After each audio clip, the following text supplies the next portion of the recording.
மகாபாரதம் பாகம் 16 திரௌபதி சுயம்வரம். ஏகசக்கரபுரத்தில் பிராமண வேஷமும் பிராமண வாழ்க்கை முறையும் அனுசரித்து தாங்கள் யார் என்று ஒருவருக்கும் தெரியாமல் மறைவாக பாண்டவர்கள் வாசம் செய்து கொண்டிருந்த காலத்தில் பாஞ்சால ராஜான துருபதன் மகள் திரௌபதிக்கு சுயம்வரம் ஏற்பாடு நடந்தது. தானங்களை பெறவும் வேடிக்கை பார்க்கவும் ஏகசக்கரபுரத்தில் பல பிராமணர்கள் சுயம்வர சபைக்கு போவதாக பேசிக் கொண்டிருந்தார்கள். திரௌபதியை உத்தேசித்து பாஞ்சாலம் போக தம் மக்கள் விரும்புவதை குறிப்பால் குந்தி தேவி அறிந்தாள். நாம் இந்த நகரத்தில் இவ்வளவு காலம் வசம் செய்துவிட்டோம். ஒரே இடத்தில் நெடுங்காலம் வசிப்பது நல்லதல்ல. பாஞ்சால தேசம் மிகச் செழிப்பாக இருப்பதாக கேள்வி. இந்த பிரதேசத்தில் உள்ள காடுகளையும் தோட்டங்களையும் பார்த்தோம். பார்த்ததையே பார்த்தால் முன்போல் சந்தோஷம் உண்டாகாது. பிச்சையும் குறைந்து போகிறது. புதிய இடத்துக்கு போவது நலம். துருபதனுடைய தேசத்துக்கு போகலாம் என்று தானாகவே யுதிஷ்டனிடம் சொன்னாள். லௌகீக சாமர்த்தியத்தில் குந்தி யாருக்கும் குறைந்தவள் அல்ல. பிராமணர்கள் கூட்டம் கூட்டமாக பாஞ்சாலத்தில் நடக்கும் சுயம்வரத்திற்கு போனார்கள். அவர்களோடு பாண்டவர்களும் சென்றார்கள். நெடு நாட்கள் நடந்து போய் துருபதனுடைய அழகிய நகரத்தை சேர்ந்தார்கள். நகரத்தையும் ராஜ மாளிகையையும் பார்த்துவிட்டு ஒரு குயவனுடைய வீட்டில் இடம் செய்து கொண்டு தங்கினார்கள். பாஞ்சால நகரத்திலும் பாண்டவர்கள் பிராமண விருத்தியை அனுசரித்து வந்தார்கள். ஊரில் யாருக்கும் இவர்கள் பிராமணர் இல்லை என்று தெரியாது. துருபதனுக்கும் துரோணருக்கும் சமாதானம் ஏற்பட்டிருந்த போதிலும் துரோணருடைய விரோதத்தினால் துருபதனுக்கு கவலையாகவே இருந்து வந்தது. அர்ஜுனனுக்கு தன் மகள் திரௌபதியை கொடுத்து விவாகம் செய்து முடிக்க வேண்டும் என்பது துருபதனுடைய ஆசை. அப்படி செய்துவிட்டால் துரோணருடைய பகை குறையும். யுத்தம் வந்தாலும் இந்த சம்பந்தத்தால் தன்னுடைய வலிமை அதிகமாகும் என்று அவன் யோசனை. பாண்டவர்கள் வாரணாவதத்தில் இறந்து விட்டார்கள் என்பதை கேட்டதும் அவன் மிகவும் துயரப்பட்டான். பிறகு அவர்கள் தப்பி பிழைத்திருக்கலாம் என்று ஒரு வதந்தி பரவி வந்தது. அதை கேட்டு கொஞ்சம் சந்தோஷம் அடைந்து வந்தான். சுயம்பர மண்டபம் வெகு அழகாக நிர்மாணிக்கப்பட்டிருந்தது. ராஜகுமாரர்களும் விருந்தினர்களும் தங்குவதற்கு மண்டபத்தை சுற்றி பல விடுதிகள் கட்டி அலங்கரிக்கப்பட்டிருந்தன. கண்ணை கவரும்படியான வேடிக்கைகளும் காட்சிகளும் ஏற்பாடு செய்யப்பட்டிருந்தன. 14 நாட்கள் அற்புதமான விழா நடந்தது. எஃகு தந்திகளால் திரிக்கப்பட்ட நான் கொண்ட ஒரு பெரிய வில் சுயம்பர மண்டபத்தில் வைக்கப்பட்டிருந்தது.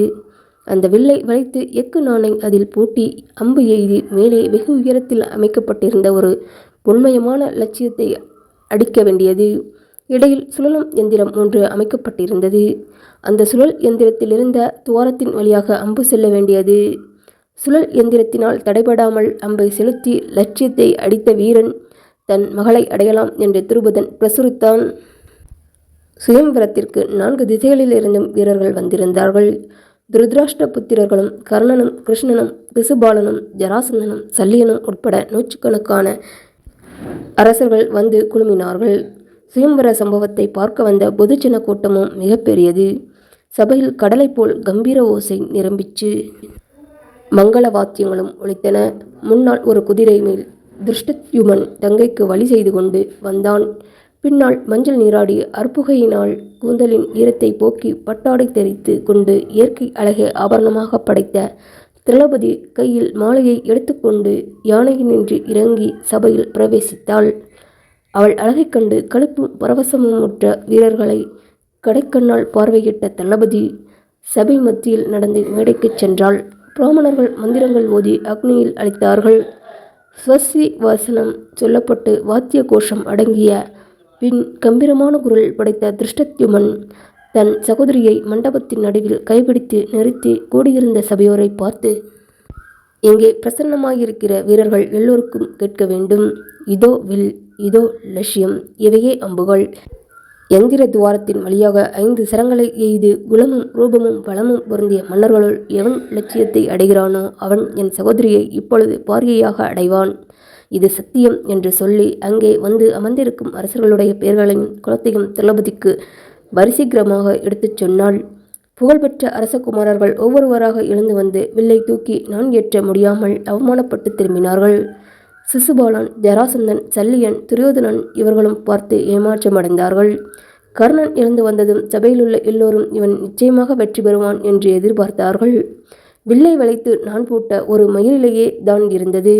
அப்போது வில்லானது பளிர் என்று அவனை திரும்பி அடித்தது. சபையில் ஏற்பட்ட பரபரப்பு அடங்கியது. பிராமண கூட்டத்தின் மத்தியில் உட்கார்ந்திருந்த ஒருவன் எழுந்தான். அந்தன இளைஞராக வேஷம் கொண்ட அர்ஜுனன் எழுந்ததைக் கண்டு சபையில் கலவரம் ஏற்பட்டது. பிராமணர்களை ஒருவரோடு ஒருவர் வாதம் செய்ய ஆரம்பித்தார்கள். சிலருக்கு பெருத்த உற்சாகம், சிலருக்கு அடங்காத ஆட்சேபனை. கர்ணன், சல்லியன் முதலிய வீரர்கள் தோல்வியடைந்த ஒரு விஷயத்தில் வெறும் சபல புத்தியால் தூண்டப்பட்டு இந்த பிரம்மச்சாரி பிரவேசிப்பது பிராமண சமூகத்துக்கு பெருத்த அவமானம் கொண்டு வந்துவிட்டும் என்று பலர் பெருங்கூற்றல் போட்டார்கள். ஆனால் சிலர் வேறு விதமாகச் சொன்னார்கள். இவனை பார்த்தால் வெற்றி பெற்றாலும் பெறுவான் என்று தோன்றுகிறது. இவனுடைய உற்சாகத்தையும் தைரியத்தையும் கவனித்து பார்த்தால் சத்திரியர்கள் யாரும் செய்யாத காரியத்தை இவன் ஒருவேளை செய்ய சக்தி பெற்றிருப்பான் என்று நினைக்க இடமிருக்கிறது. தேகபலம் குறைவாக இருந்தாலும் பிராமணர்களுக்கு உறுதியான தவப்பெருமை இருக்கிறது. ஏன் இவன் பிரயத்தனப்படக்கூடாது என்று ஒரு கட்சி பலமாகவே கிளம்பிற்று. அதன் மேல் பிராமணர்கள் ஏகோபித்து ஆசீர்வதித்தார்கள். அர்ஜுனன் வில்லின் சமீபம் போய் நின்று திருஷ்டத்யுமனை பார்த்து, இந்த தனுசை பிடித்து வளைத்து பிராமணர்கள் நாணேற்றலாமா என்று கேட்டான். இதை கேட்ட திருஷ்டத்யுமன் பிராமணத்தோமனை, பிராமணன், சத்திரியன், வைசியன், சூத்திரன் இவர்கள் யாராயினும் இந்த வில்லை நாணேற்றலாம். நாணேற்றி லட்சியத்தை அடித்துவிட்டு வென்றால் அவனுக்கு என் சகோதரி உரியவளாவாள். நான் சொன்ன வாக்கு சத்தியம், பின்வாங்க மாட்டேன் என்றான். அதன் பிறகு அர்ஜுனன் நாராயணனை மனதில் தியானித்து வில்லை எடுத்தான். நாணயம் ஏற்றினான். சபை ஆச்சரியத்தில் நிசப்தமாக இருந்தது. 5 பானங்கள் சுழலும் எந்திரத்தின் வழியாக சென்றன. மேலே கட்டியிருந்த லட்சியம் அருந்து கீழே விழுந்தது. வாத்தியங்கள் முழங்கின. அங்கே கூடியிருந்த ஆயிரக்கணக்கான பிராமணர்கள் திரௌபதியை தாங்கள் அனைவரும் அடைந்துவிட்டதாகவே சந்தோஷப்பட்டு கூச்சலிட்டார்கள். மேலுத்தரியங்களை உயர வீசினார்கள். கோலாகலத்தை சொல்ல முடியாது. திரௌபதி புதிய அழகுடன் விளங்கினாள். நகைக்காமலே நகைத்த தோற்றமுடன் பார்வையிலே பேசுபவள் போல் அர்ஜுனனிடம் சென்று மாலையை எடுத்து அவனுடைய கழுத்தில் போட்டாள். யுதிஷ்டனும் நகுலனும் சகாதேவனும் சம்பவத்தை தாயாரிடம் சொல்ல வேகமாக எழுந்து குயவன் சாலைக்கு சென்றார்கள். பீமன் மட்டும் தம்பிக்கு ஏதாவது சத்திரிய கூட்டத்தில் நின்று ஆபத்து நேரிடுமோ என்று சபையிலேயே இருந்தான். பீமன் எதிர்பார்த்தபடியே கூட்டத்தில் ராஜகுமாரர்கள் கலவரம் செய்தார்கள். சுயம்பர முறை பிராமணர்களுக்கு இல்லை. இந்த பெண்ணுக்கு ஒரு ராஜகுமாரனும் வேண்டாமல் இருந்தால் விவாகம் இல்லாமலே சிதையேற வேண்டியது. பிராமணன் இவளை எப்படி அடையலாம்? தர்மத்தை காப்பாற்றவும் சுயம்பர முறைக்கு நேரப்போகும் விபத்தை தடுக்கவும் இந்த விவாகத்தை நாம் நடக்க விடாமல் தடுக்க வேண்டும் என்று ராஜகுமாரர்கள் எல்லோரும் ஆரவாரம் செய்தார்கள். பெருத்த கலகம் ஏற்படும் போல் இருந்தது. பீமன் வெளியில் சென்று ஒரு மரத்தை வேரோடு பிடுங்கி இலைகளை உதறினான். உதறி அதை ஒரு சாதாரண தடியை தூக்கி வருவது போல் தூக்கிக்கொண்டு அர்ஜுனன் பக்கத்தில் வந்து நின்றான். திரௌபதி அர்ஜுனன் போர்த்தியிருந்த மான்தோளின் தலைப்பை பிடித்து கொண்டு பேசாமல் நின்றாள். கிருஷ்ணனும் பலராமனும் மற்றவர்களும் குழப்பம் கிளம்பின. அரசர்கள் கூட்டத்தை சமாதானப்படுத்தி கொண்டிருந்தார்கள். அர்ஜுனன் திரௌபதியை அழைத்து கொண்டு குயவனுடைய சாலைக்கு போனான். பீமார்ஜுனர்கள் திரௌபதியை அழைத்து சென்றபோது திருஷ்டத்யுமனும் பின்தொடர்ந்து சென்றான். சென்று அங்கு நடந்ததை மறைவாக பார்த்து வியப்புற்று திரும்பி வந்து தந்தை திரௌபதியிடம், தந்தையே, இவர்கள் பாண்டவர்கள் என்றே நினைக்கிறேன். அச்சமின்றி திரௌபதி அந்த வாலிபனுடைய கிருஷ்ணாஜீனத்தை பிடித்து கொண்டு போனாள். நானும் போனேன்.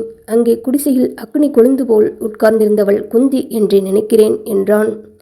துருபதன் சொல்லி அனுப்பி குந்தியும் பாண்டவர்களும் அரண்மனைக்கு வந்தார்கள். துருபதன் கேட்டதற்கு நாங்கள் பாண்டவர்கள் என்றும் திரௌபதியை ஐவரும் ஒன்றாக விவாகம் செய்து கொள்வதே தாங்கள் தீர்மானம் என்றும் தர்மபுத்திரன் சொன்னான்.